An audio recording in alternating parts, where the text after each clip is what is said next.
The mystics in the Christian tradition sometimes refer to God as an uncreated light or as a dazzling darkness.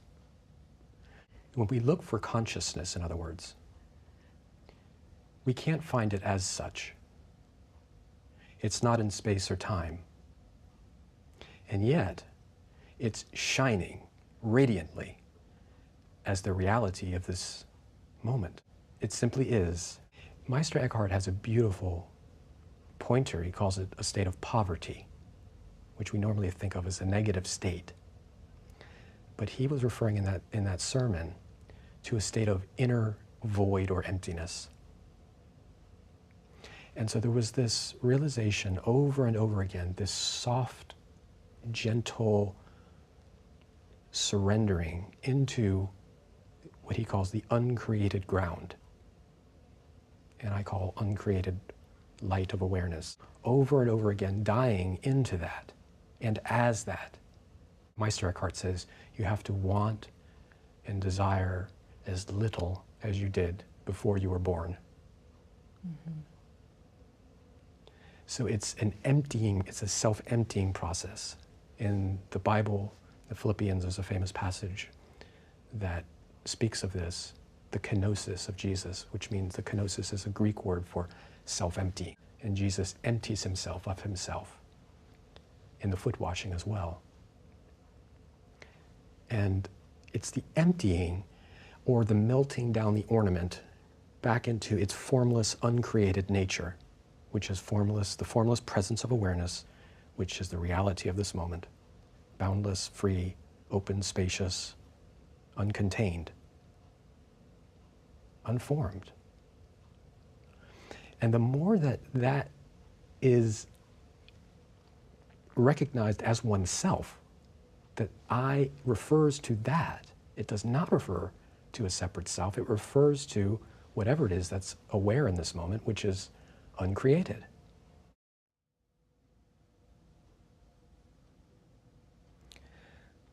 Hello, I'm Michael A. Rodriguez, and I'd like to lead you in a short guided meditation into the natural state. Rather than being theoretical or intellectual, I'd like to invite you to drop down in this moment with the attention into the felt sense of being and to soften whatever tensions are in the body or in the mind. The key word here is to soften. Traditionally, the word that's used is surrender. But that word is so loaded with so many associations and preconceptions that I find the word soften simple and direct and clear and applicable. Normally, when experience arises that we reject or that we pursue,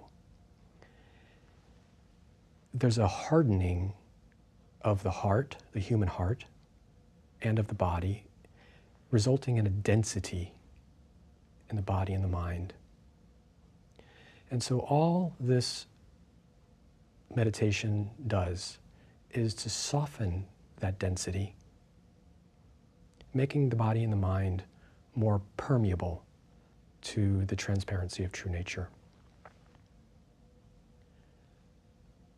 If there's any tension in the forehead in particular, or the solar plexus, or the stomach, those are the three regions that the sense of the separate self dwells. Just soften them gently and rest in this moment as undefended, sensitive, loving, conscious presence, which is your natural state.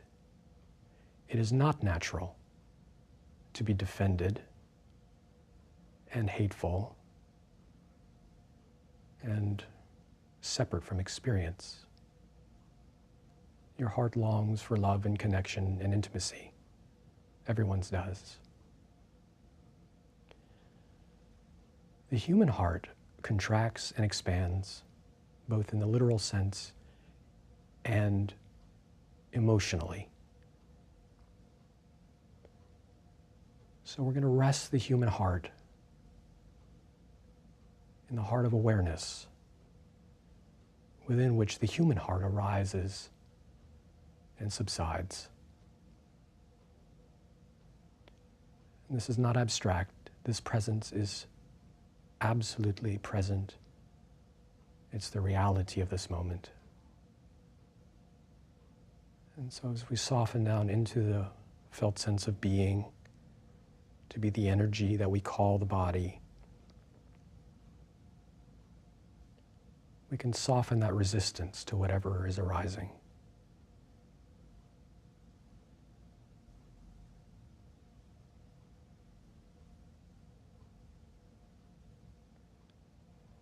Normally that me sense, which pushes away experience or pursues pleasant experience, gets lodged in the body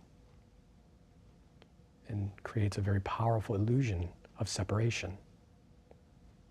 And so the more that you soften that tendency, the more experience will simply be a flow of energy and light, without referring to anyone in particular or in general.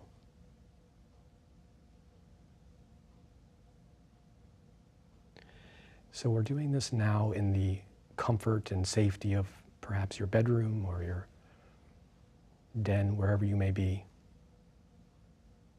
But it's important to take this out into the world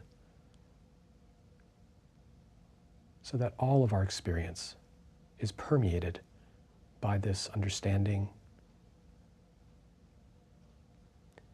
so that when challenging experiences arise with coworkers or family or friends, the pointer here is to soften in the moment of the arising of that tension or self-contraction. Just soften it gently and lovingly with your best interests at heart, wishing yourself well, having compassion for yourself. And to notice that the tendency of that contraction is to self-liberate. It actually takes a tremendous amount of work to keep it going. And it doesn't take any energy to soften it. It's a letting go. To know that your undefended, sensitive, natural self is both absolutely pure and innocent, and also, paradoxically, absolutely strong and solid. It's only the psychological self that's weak and brittle. But this heart of awareness that I'm referring to, which is synonymous in this moment with this felt sense of being, and then beyond it, as this pure presence, is indestructible. And all experience arises and subsides in that which is your true self.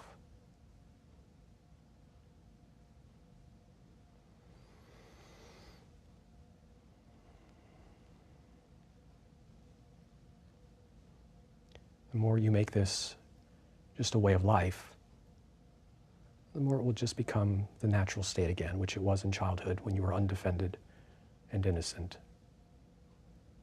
And when a moment arises when it's necessary to take action and to be practical in some sense, that can be done in the same natural state. You never have to leave this. The great fallacy is that we have to leave this in order to be practical and productive. But the truth is that this facilitates, this softening facilitates being practical. It frees up energy and vitality and life and love.